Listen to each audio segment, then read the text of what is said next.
প্রথমত আমি তো ক্যাপ্টেন না, এটা চিন্তা করার কোনো ওয়ে নাই। আমার কাছে মনে হয় যে শুধুমাত্র এই যে 8টা-10টা ইনিংস হবে হয়তো, আমি যদি ওভাবে ধরি যারা রান করছেন না, এটা হতে পারে। টি-20তে আসলে ফেলিয়ার নিয়ে খুব বেশি চিন্তা করাটা আমার কাছে মনে হয় না যৌক্তিক। দেখবেন যে একটা ভালো ইনিংস আবার ওই কনফিডেন্সটা ফেরত আনবে। সো যারা রান করছে না তাদের উপরে ওই বিশ্বাসটা আমার মনে হয় যে যারা টিম ম্যানেজমেন্টে আছেন তারা রেখেছেন, এবং আমার মনে হয় না যে এটা নিয়ে খুব বেশি চিন্তার কোনো কারণ আছে, কারণ টি-20তে ফেলিয়ার আসবেই। সো বিশ্বকাপের আগে রান করছে না, কেন করছে না, এত বেশি আসলে চিন্তা করার থেকে আমার মনে হয় পজিটিভ চিন্তা করা ভালো। এবং আপনি যদি আগের সিরিজগুলো, ইন্টারন্যাশনাল বায়োল্যাটারাল সিরিজ যারা ওনারা খেলেছেন তারা কিন্তু খুব ভালো অবস্থানে আছেন এবং বেশ কয়েকটা সিরিজও জিতেছেন। সো ওই কনফিডেন্সটা কিন্তু থেকেই যাবে। সো এটা নিয়ে খুব বেশি আমার মনে হয় না চিন্তার কোনো কারণ আছে। না, দারুণ ব্যাটিং করেছে। আমার মনে হয় ও 100টা ডিজার্ভ করে, সত্যি কথা। ও যেভাবে ব্যাটিং করেছে, উইকেটটা একটু কঠিন ছিল শুরুর দিকে, বাট ও যেভাবে খেলাটা পুরোটা ফিনিশ করেছে এটা অবশ্যই ক্রেডিট দিতে হবে। 100 একটা মাইলস্টোন অবশ্যই অ্যাজ এ ব্যাটসম্যান হিসেবে সবাই 100 করতে চায়, বাট আমার কাছে মনে হয় যে ইম্প্যাক্টফুল ইনিংসটা খেলেছে এটা আরও বেশি দেখার মতো ছিল আমার কাছে মনে হয়। সো অবশ্যই মোমেন্টাম তো ওরা আসলে শেষের 7 ওভার বা 6 ওভার থেকে ওরা ভালো মোমেন্টামে ব্যাটিং করেছে। সো মোমেন্টাম ওদের ছিল। হ্যাঁ, অবশ্যই হৃদয় 100 করতে পারলে অ্যাজ এ প্লেয়ার হিসেবে অবশ্যই ভালো লাগতো, বাট হ্যাঁ, এগেন অপোনেন্ট আমরা তো চাইবই যেন না হয়, বাট খুব দারুণ ব্যাটিং করেছে। প্রথমে বলি, জিসান খুবই আনফর্চুনেট, খেলতে পারতেছে না। ও আসলে টি-20 ফর্মেটটা যেরকম খেলে এটা খুবই মানে আমি বলবো যে আমার নিজের কাছেই খারাপ লাগছে, কারণ ওকে ওই সুযোগটা করে দিতে পারছি না। কারণ যেভাবে কষ্ট করছে, যেরকমভাবে ব্যাটিং করছে, খুব ভালো অবস্থানে আছে, বাট এগেন টিম কম্বিনেশনের কারণে আসতে পারছে না। বাট আমি বিশ্বাস করি ওর যদি অপরচুনিটি আসেও ভালো করবে।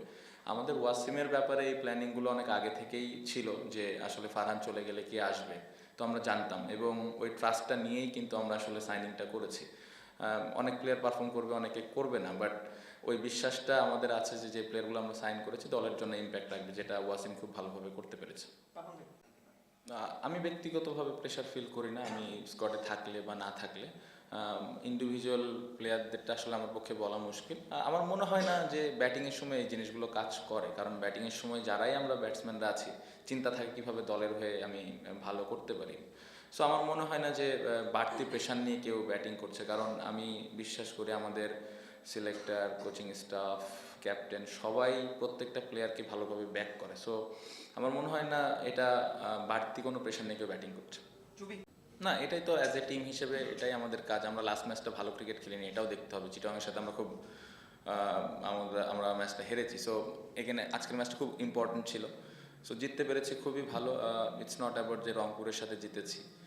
প্রত্যেকটা দলে এখানে ভালো দল। রংপুর অবশ্যই অনেক বড় দল, ওরা খুব ভালো ক্রিকেট খেলছে, এবং আজকের ম্যাচও যদি দেখেন দারুণ ক্রিকেট খেলেছে। সো এই টিমের এগেনস্টে অবশ্যই জিততে পারলে তো কনফিডেন্স দিবেই, বাট ওভার এক্সাইটেড না। এবং আমাদের আরও সামনে ম্যাচ আছে, ম্যাচগুলো আমরা কীভাবে বেটার করতে পারি, আর একটু ইম্প্রুভ করতে পারি, এই জিনিসগুলো ইম্পর্টেন্ট। সো কনফিডেন্সের জায়গা থেকে আমি বলবো যে হ্যাঁ, ম্যাচটা জেতার কারণে 2 পয়েন্ট আমাদেরকে কনফিডেন্স দেবে। প্রত্যাশা তো ভালো ক্রিকেট খেলা, ইম্প্যাক্ট রাখা। আপনি যদি দেখেন খুব ভালো ইম্প্যাক্ট রেখেছে, 2টা দারুণ ক্যাচ ধরেছে এবং আন্ডার প্রেশার বোলিংও করেছে। সো আমার মনে হয় যে যে জিনিসটা আমরা নিশামের কাছ থেকে আশা করি সেই জিনিসটা ও আজকে খুব ভালোভাবে করতে পেরেছে। সো খুবই খুশি। বাংলাদেশের এই মুহূর্তে one of the best batsman আমার কাছে মনে হয় ইন দিস ফরম্যাট। সো এই 4টা-5টা ইনিংস নিয়ে আসলে ও চিন্তা মানে করার কথা না আমার কাছে, যেটা মনে হয় ও চিন্তা করছে কীভাবে দলের উপর ইম্প্যাক্ট রাখে। আমি যেটা বললাম, টি-20তে এরকম 4টা-5টা ইনিংসে ফেল করবেই একটা ব্যাটসম্যান, এটা হয়ে আসছে। আর এখন দেখেন যেই উইকেট আমরা খেলতেছি অনেক ইউজড উইকেট, সো একটু কঠিন। আমার মনে হয় যে খুব একটা ইজি না, বাট এগেন ওর সাথে বাড়তি কোনো কথা হচ্ছে না, কারণ এক্সপিরিয়েন্স খেলোয়াড়, ও জানে কীভাবে কামব্যাক করতে হবে, এবং আমি বিশ্বাস করি যে ও খুব তাড়াতাড়ি দেখবেন যে ও একাই 2-3টা ম্যাচ জিতাই দিছে আমাদের। না, জিনিসটা এরকম না। আমাদের আজকের 2টা পয়েন্ট খুব ইম্পর্টেন্ট ছিল। আমি বললাম যে আজকে যদি রংপুর না হয় অন্য কোনো টিম হয়তো আমাদের সেম প্ল্যান, সেম অ্যাটিটিউড, সব কিছু ওরকমই সেমই থাকতো। বাড়তি কোনো কিছু আজকে আমরা করতে চাইনি যে আজকে রংপুর একদম অনেক কিছু করতে হবে। ওরা অনেক ভালো দল, ওই দলকে আমরা ওই রেসপেক্টটা দিয়েছি, এবং ওই দলের কী স্ট্রেংথ আছে, কী উইকনেস আছে, এই জিনিসগুলো নিয়ে আমরা অ্যানালাইসিস করেই মাঠে এসেছি। সো খুবই খুশি যে আমরা এই প্ল্যানগুলো এক্সিকিউট করতে পেরে ম্যাচটা জিততে পেরেছি।